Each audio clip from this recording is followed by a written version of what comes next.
What's going on, guys? It's been a minute since I've been on YouTube. It's been a minute for a lot of things. I had to take a little break. Mentally, I was not in a great place, but today, obviously, you clicked on this video for one thing and one thing only. That's the OBX Outer Banks Season 3 reactions, recap, whatever. I'm sorry if I mess up my words. It's 8:12 a.m. I stayed up till 12 o'clock last night, and I literally finished it like 2 minutes ago. But I sat there for 8 hours straight, stayed up all the way till midnight, watched it all the way through. I'm really tired, not gonna lie. It snows on the ground outside, but we tread on. Um, and this season, not gonna lie to you, not gonna lie to you all. At the beginning of this season, I didn't know if I was really digging it. I did not know if I was really digging it, but towards the end of this season, I thought it got really good.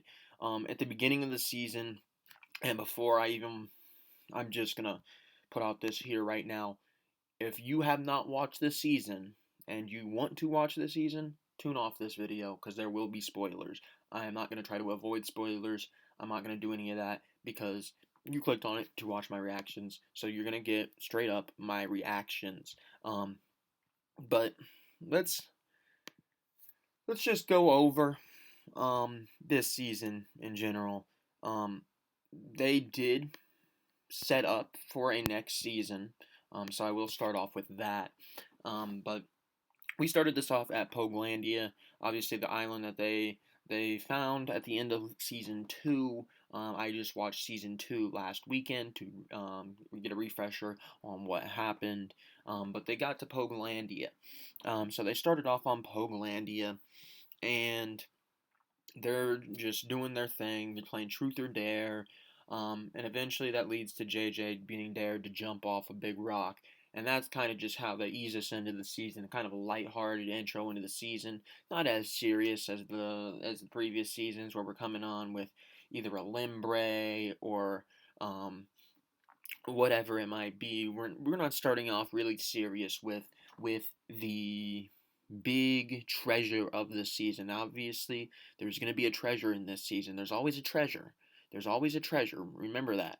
But we see them out this island, and they wake up one morning and they see a plane fly by, and they think, you know what? That's our ticket out of this island. So they set a big bonfire. They get it going. The plane turns around. It comes, picks them up, and the plane, they all get into the plane. They're all fine and dandy. And when they're in the air, I believe it was JJ, it might have been John B, but both of them recognized on this. They asked the pilot. They said, "So what were you doing out here, anyways?" He was in a fishing plane, one of those ones that can glide on the water in landing, and he was like, "We're watching for the Wahoo run." And John B and JJ look at each other. Nobody else on the plane really knows what any of that means, but they look at each other and they're like, "Wahoo don't run right now." So then they got to distract the pilot while the pilot's flying. John B's distracting him, and they're looking through the bag of the pilot. And when they look through this bag of the pilot, they see a picture of the ship that Ward Cameron, the Cameron family, whatever, had Sarah on, that they rescued her from, that had the cross on it last season at the very end of the season. The big um, container shipment, cargo ship, whatever it is called. They saw a picture of that exact ship, and they sat there and they were like, he must be working for Ward. Reasonable thinking, obviously.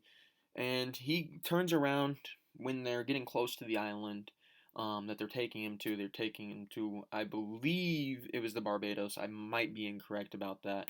But he's taking him to the island, and he sees this, and then he starts to fumble with them in the back, and he crashes the plane into the water.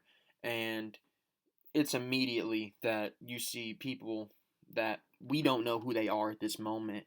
We come to find out it's the villain of the seasons,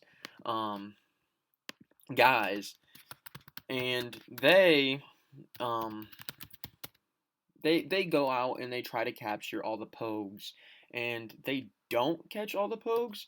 But what they do end up doing is they do end up getting Kiera. And with Kiera, they take her back to a spot that, at the time, it just seems like a big estate. We're not really sure um, who it belongs to, what any of this means. And Kiara walks in, and the first thing she sees, um, well, they put her up in a room and tell her to get dressed and get prepared for a meeting with the big guy. And she doesn't know, but when they bring her back down, the first thing she sees is Rafe Cameron, who is there specifically to try to trade um, or sell the cross of Santo Domingo, and Rose, the stepmom of Sarah Cameron, Rafe Cameron, Wheezy, all of them, the wife of Ward Cameron. I don't know why I'm lagging, but I guess that's just gonna have to do. But they um they met each other, and they thought maybe one of them were screwing the others over. They like, you look at Rafe, and he was like, "Why are you here to screw up my deal?" Um, but that was not the case, because instead we are introduced to the villain of the movie, Carlos Singh. Carlos Singh, he did a phenomenal job, the actor of Carlos Singh, during this entire process, because you legitimately hated the guy. You legitimately did not like this guy. He was a complete and utter jerk to everybody in this season, and I think he did a phenomenal job. But obviously, with Kira being gone and the rest of the Pogues being separated from Kira, they wanted to set out a mission to save her. And they started out that mission because JJ, when he did go through the bag of the pilot, he pickpocketed him, and he got his wallet, which had his ID in it, which had his address. So they went to the pilot's house, and they found out information of where to go. Now, they didn't get a direct address. They actually wound up in like a cornfield and asked a farmer where that address specifically was, and the farmer guided them to a fence that they had to climb over, and there's armed guards everywhere on that property, and they get chased off by dogs. So we see this scenario here play out where they're trying to do a rescue mission, but they can't get it done. So the Pogues, they go back, and they had to rethink how to save Kiara, and they find their way to an abandoned hotel that Cleo squatted at before with Terrence when she was with him in his squad, presumably before season 2.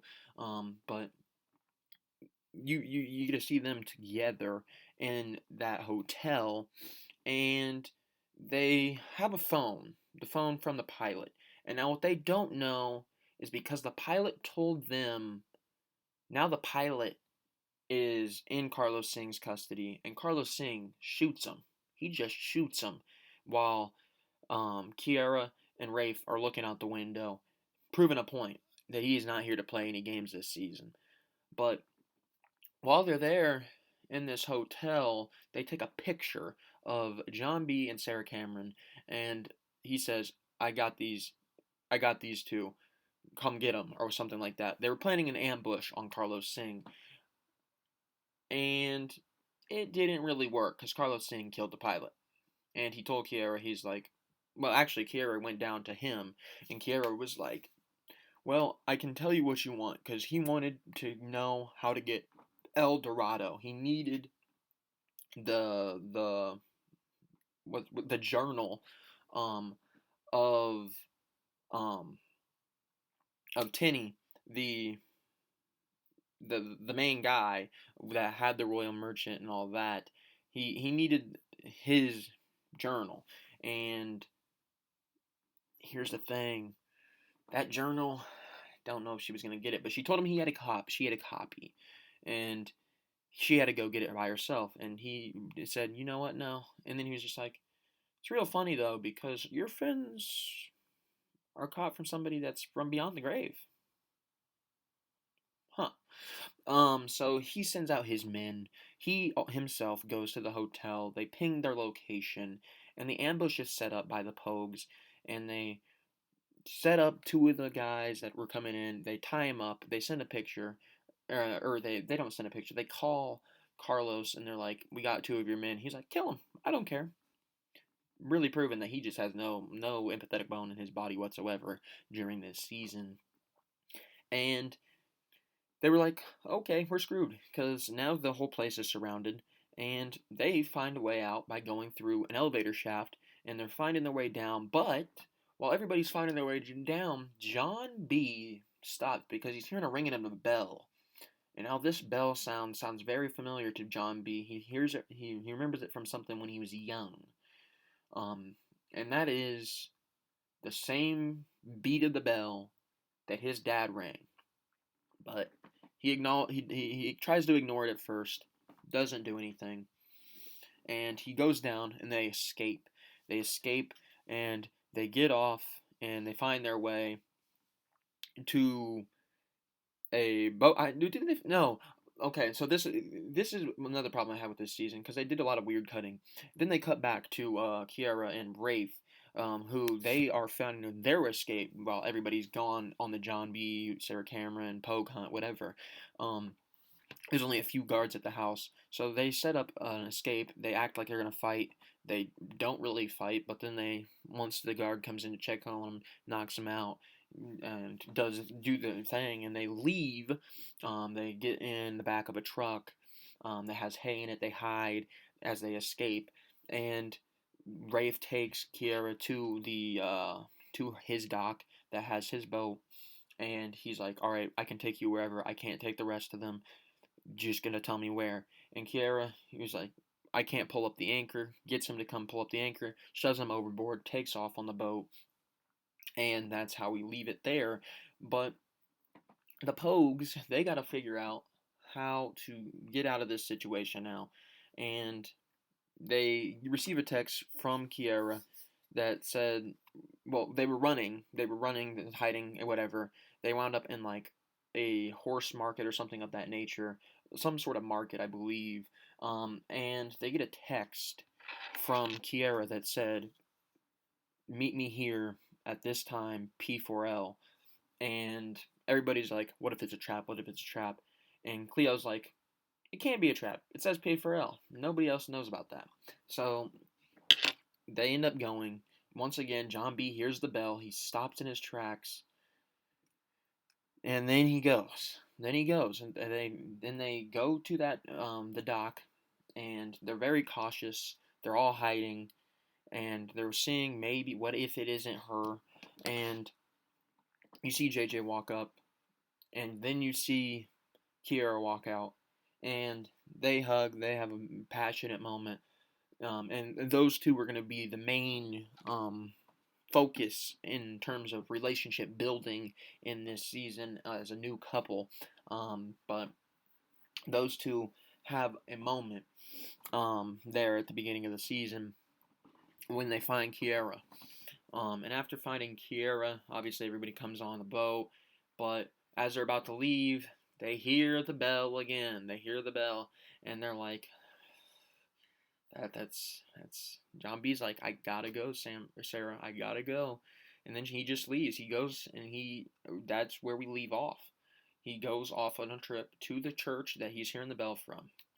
And then we see it at the beginning of the next episode. John B reunites with Big John, his dad, that he thought died. He thought he died, and Big John is still alive. Um, then you see Carlos's people come and try to rush the church, and John B and Big John escape, and they go to Big John's house, and they get onto a boat which is from Limbre, and then they figure out a way to not just leave. They went to get a part of something that's going to be major this season. They went to, I believe the guy's name was RJ. He had a shop that he had a safe in that had a piece of the El Dorado relic that we end up seeing being used throughout the show. He had the bottom half of it, or no, I believe he actually had the top half of this relic. And he gives it to him, and obviously Carlos Singh's people are always on top of it. They got eyes and ears everywhere over all the islands, and they're rushing it, and they barely escape. They barely get out of there, and That is a problem that I had. I was like, when are we gonna? I don't really like the fact that we have separate storylines. I understood it, but I didn't really like it. Um, and we see this weird thing go on where John B and his dad go back to OBX. They go back to the Outer Banks house that John B has, slash, I guess his dad still has, and they stay there. And then Sarah is there in the morning after John B has a nightmare, and John B's like, I swear I saw my dad. He was here. He was literally here with me.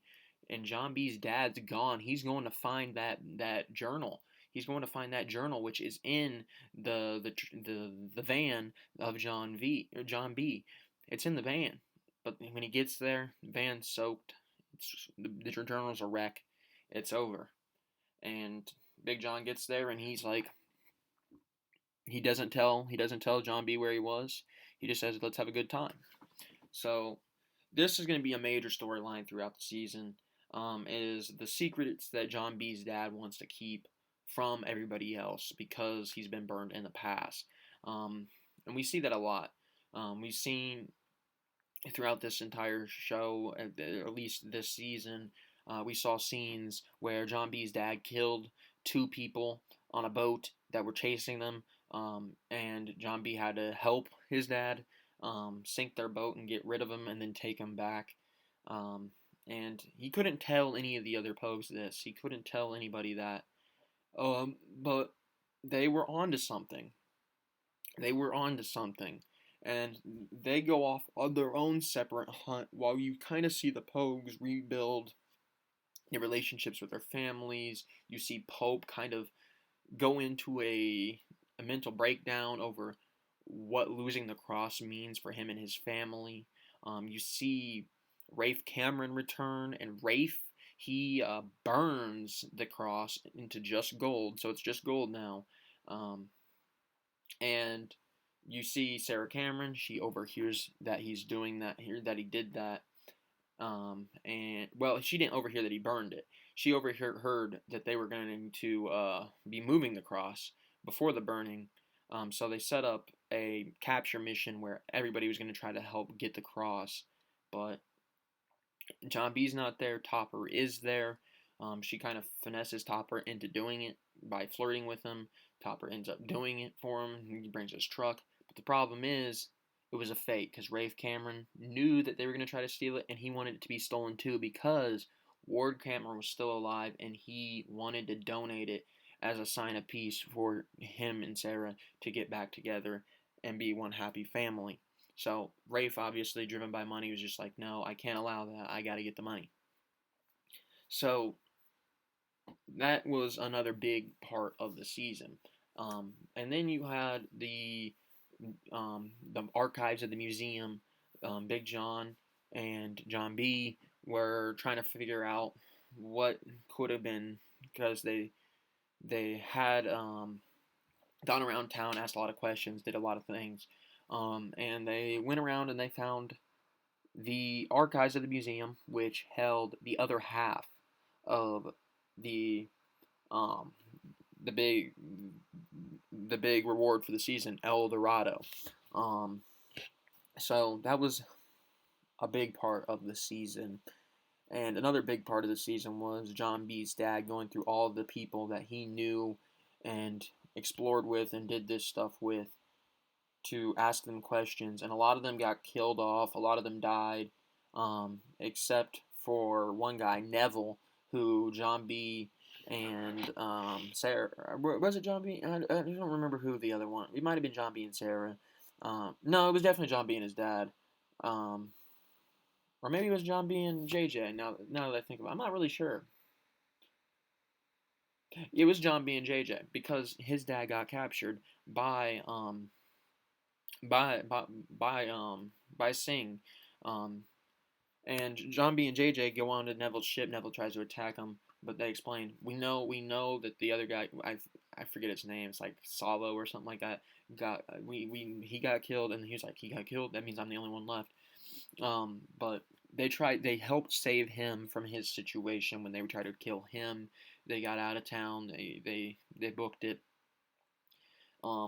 And this is where I started to really enjoy the season a little bit more, is when everybody kind of came back together. Um, it got a little dicey there because once they knew that they had to get to South America for El Dorado, and once they knew that John B's dad was in danger and he was going to be executed, they tried to get the gang back together, and it was dicey because they get there to a party where Kiara and Sarah are, and you see Kiara talk to JJ and Sarah talk to John B, and John B's like, I'm sorry for this, I'm sorry for not telling you the truth, blah blah blah.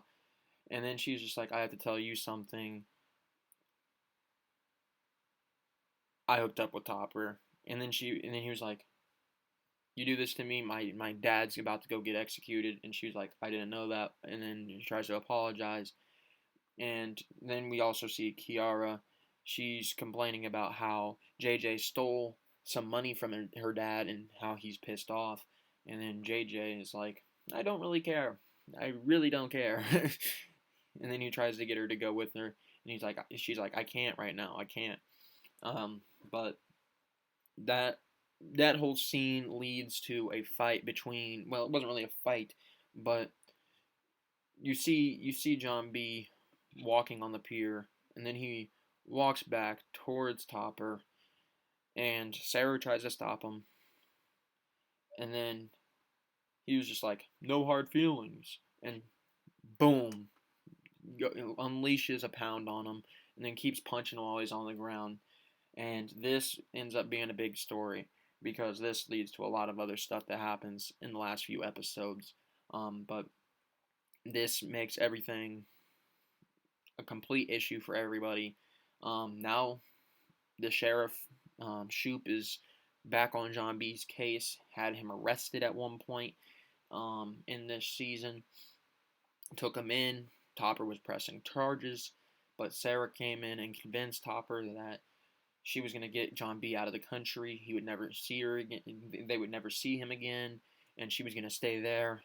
Not true, but Sarah convinced Topper that that was going to be the case, so he dropped the charges temporarily for a day, and everybody was at John B's house when he got back, and they're like, all right, we got to go to South America. We got to go to South America, and they plan to go to South America. Easy as that, but the problem is, not everybody's parents knew about it, so everybody went and told their parents what they were doing. And you see Cleo convince Pope's parents. JJ really doesn't have anybody to tell that. Obviously, Sarah doesn't have anybody to tell that. But Kiara does, and Kiara gets home and she's like, stranger danger, because there was a car that was saying her name, and then she opens the door to her house and there's another guy, and they just take her off, and she's going to the wilderness camp that's been teased for the last 2 seasons. And we're sitting there and at the tarmac with a plane that Sarah got Ward Cameron to bring for them, and nothing. No Kiara. And JJ's like, we gotta go. And then he goes to the house, figures out that she went to the wilderness camp. Then he goes on a rescue mission for the wilderness camp, but that takes so long that they gotta go. They gotta go on the tarmac. But here's another problem with the tarmac. Rafe has been so much of a lunatic this season that he accidentally paid Barry to pay somebody else to have Ward killed, to stop him from interacting and involving himself and stopping whatever deals Rafe wanted done. And Rafe, at the last minute, had a change of heart. He's like, I don't want this to happen anymore. So, you see, we have this guy attack, look like he's about to kill Ward, but Rafe comes in, saves the day, takes that guy out. But here's a problem. There's a kayaker going by, and he recognized Ward Cameron, and he reported Ward Cameron that he was still alive and well. He was injured, but he was alive. So Rafe had to take Ward to the plane. They had to get Ward out of the country now. Rafe stays in OBX, but Ward is now in this plane that all the Pogues are in except for JJ and Kiara. And they're kind of just screwed. They're kind of just screwed. They got to go in with this guy. So they fly to South America, and we see this rescue scene play out with JJ and Kiara, where eventually, once JJ rescues Kiara, they have a makeout session, and all the girls in the bunk beds or whatever of the room that Kiara was being kept in have an applause as they escape together. And JJ, he had some shady dealings trying to get to South America. He tried to help a guy with a cocaine deal or something of that nature so that they could use his plane. But the problem is the guy was shady and didn't help him, but he convinced him anyways to help him and Kiara because there was the ability for them to make more money in the El Dorado case. And it worked. It worked. It got them a flight, and now they were also traveling to South America. And upon getting to South America, there was a lot of searching, a lot of going around. But you don't really see the Pogues too much with Big John Rutledge, who they save. They actually found him pretty early on in their trip in South America. Um, um, Sarah and John B did. They found him pretty early on. They heard his screaming and telling guards to get off of him. So they save him and they separate and they go off to try to find El Dorado. But obviously Ward Cameron couldn't stay away, even though Sarah told him to leave. He was still around. He creates a problem. Um, the other Pogues, they also have to distract guards and stuff like this while Sarah and John B and Big John are going off on this treasure hunt. They have the pieces to El Dorado. They have what it needs to be. They're off on a search. They eventually find El Dorado, and they're there. They're seeing, they're translating, they're figuring out all this stuff. But John B's dad, Big John, refuses to say the last part because Sarah Cameron's there, and he's just like, I'm not going to say it, I'm not going to say it, I'm not going to say it. And then you see our boy Carlos Singh come out, and he's like, "Oh, you're gonna say it, Big John," and he acts like he's gonna shoot John B. And then you have Sarah like, "What did you do to my dad?" Because he was supposed to send off a flare. He didn't send off the flare, and then he tells her, "I made a deal with them so they'd keep you alive." And he's like, "That's right." And then she's like, "No, you're a liar. You're a traitor. All this stuff." And it somehow becomes beneficial for them. um, they end up getting out of that situation and they avoid Carlos Singh and his guys. But the problem is they have Ward Cameron now with them, and Sarah points a gun at Ward and is like, "No, no, we don't want you anymore. No, leave. Blah blah blah. This that." And Ward's like, "You're not gonna do this." Blah blah blah. And then she gets him to go away. But the next episode is the big episode, the finding of the treasure. They get to El Dorado. They find this cave that they get into, and it seemingly has nothing in it. But then they find water that has another underground cave. And Big John, he got shot in the altercation. But Big John he sits on watch. He goes into hiding though, because Carlos Singh finds his way in there. But you see Sarah and you see John B. They're in this catacomb type of thing, and Sarah figures out the puzzle. She solves it, and they find a bunch of gold. They store a bunch of gold in their backpack. They come on out, and immediately upon coming out, Singh is ready, pointing a gun at him, and demanding that they show him what's in the bag. Shows him one of the pieces of gold, and Singh is like, "This is what we always wanted, but if you don't come out right now, Big John, I'm going to shoot John B." And he does a countdown 3, 2, and then Big John comes out and he tries to reason with him. Doesn't happen. He has a flare, or it was like a stick of dynamite. And he's just like, you shoot him, we're all going down. We're all going down, and you'll never see El Dorado because it's gonna be blown up. And he just sits there and talks and toys and says that he's basically not going to do it because he doesn't really care about John B. So what's Big John do? He throws a stick of dynamite right above El Dorado, the cave to entrance, and then they start running as Carlos starts running towards El Dorado, trying to put out the dynamite prior to it exploding. And he doesn't put it out before exploding. At least it's not clear whether or not he does.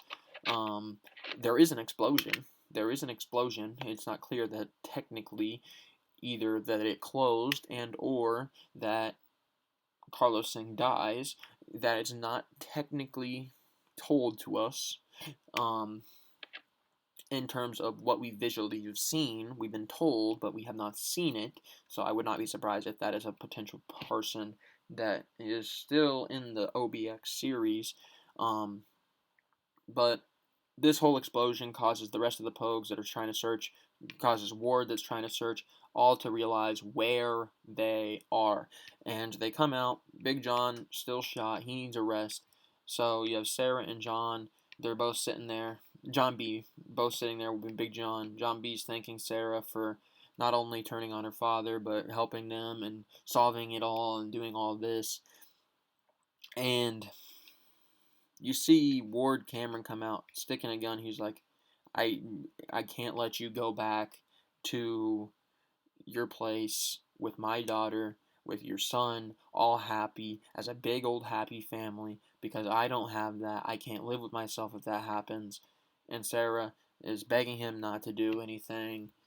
And this leads to the Pogues jumping out from absolutely nowhere, like Randy Orton, coming out of the weeds, coming out of the grass with machetes all pointed at him. And he starts pointing the gun around. He's starting to act like he's going to shoot anybody and everybody. And you see Big John, he's like, if you're going to shoot somebody, shoot me. But then you get John B. steps right in front of the gun. It's like, or me. You had Sarah stand in front of the gun. Shoot me. Or don't. And then she takes the gun slowly away from him. And we think that's it, but it's never it, because one of the associates of Singh sees this happening, comes down, and he's like, but I just shoot Sarah. And you see, this is when Ward Cameron finally redeems himself after how many seasons. He runs in front of the bullets for Sarah. I think he takes 3 or 4 bullets, tackles this guy off a cliff, about a 40-50 foot drop. They don't necessarily, they had a large impact. I didn't necessarily, they show them again, but I would love to believe there's 0 chance that Ward Cameron's still alive, and I would imagine the other guy's still not alive, but that's technically also not proven, but that's how he redeems himself. And then they show them that they got the gold, everything's good to go, and they head on back. They head on back home, and then they do an 18 months later type of thing, and they recognize them as the teenagers that figured out El Dorado, they figured out the Royal Merchant, they figured out all this stuff. They have a big ceremony in the Kook Land where everybody is supporting them and having a ceremony for the Pogues and applauding them in their work and solving everything. And at the very end of this season, we see a man that we don't know I don't think we come to know his name. At least I don't remember hearing his name.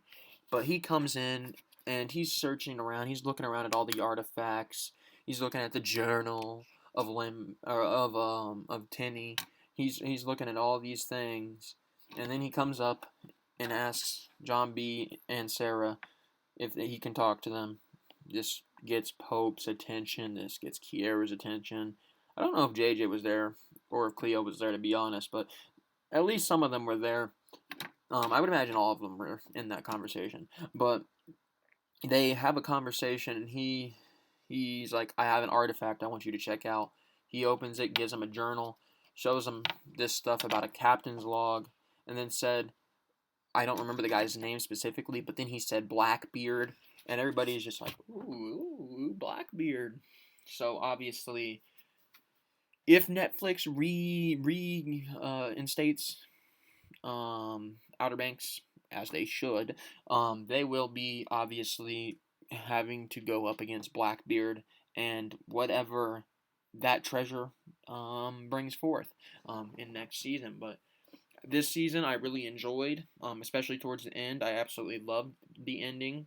Um, at the end, we obviously got to see Cleo and we got to see Pope. They became an item. We got to see JJ and Kiera. They became an item, and we got to see a rebonding and a moment with John B's dad telling John B and Sarah both not to let each other go because they're both special. So we got to see that reuniting after the whole Topper situation. But I enjoyed this season. I really did. It was well worth the wait. It was well worth the however many hours. I know it was at least 8 hours that I watched because I ended around like 8:10, as I said, and I watched it straight through. Um, Outside of the skip scene thing, at the end of the show. But yeah, I really enjoyed this season. I thought it was a really well put together season. I'm excited for the next season, as always. One of my favorite shows on Netflix, that and Stranger Things. But I really love this season. I think I would say they did a really good job at it. Anyways, thank you guys for watching. I know I've been kind of silent when it comes to YouTube, but here we are doing a movie recap or a show recap, I guess. But the way my head's been going lately, I just haven't had really much motivation. And to be honest, I didn't really know if I wanted to sit down and talk about this, but I had time waking up or well, I didn't even wake up. I just watched it straight through. I had time this morning because I have yet to go to sleep. I have class, which I will not be attending, here in about an hour. Um, but I wanted to talk about it. Like I said, I haven't had much motivation to do YouTube. I really haven't had much motivation to do many things, which has really been weird. But I thought that I could try to reignite that and talk a little bit about Outer Banks because I really do love the show. I think that it's a great show, and I was looking forward. My entire week was looking forward to this specific showing. I thought it was actually going to be tonight, as in like Friday at midnight, like in another like 26 or 20 hours or something like that, or however long, 18 hours. I did not realize that it was Wednesday's midnight instead of Thursday's midnight. I thought we had an extra day before this came out, but as soon as I saw that Instagram post, I was like, I'm watching this thing straight through. Absolutely think it was a great decision. I absolutely love this show, and the season that we just saw. If you haven't watched it yet, I don't know why you watched this, but I spoiled a lot of stuff.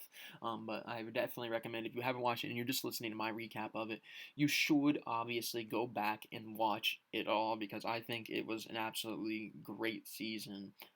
It starts off slow, in my opinion. I don't like the fact that there was multiple storylines with John B's dad, but I do think that it has a solid end to the season. I really do obviously enjoy the season for what it was.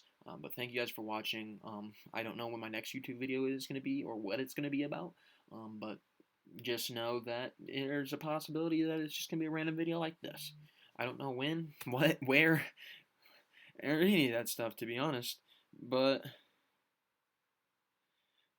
okay, I just got a little bit of a scare because the Blackhawks for hockey made a trade, but they did not trade Patty Kane. They did not do it, so I thought that was potentially the Patty Kane trade, but they didn't do it.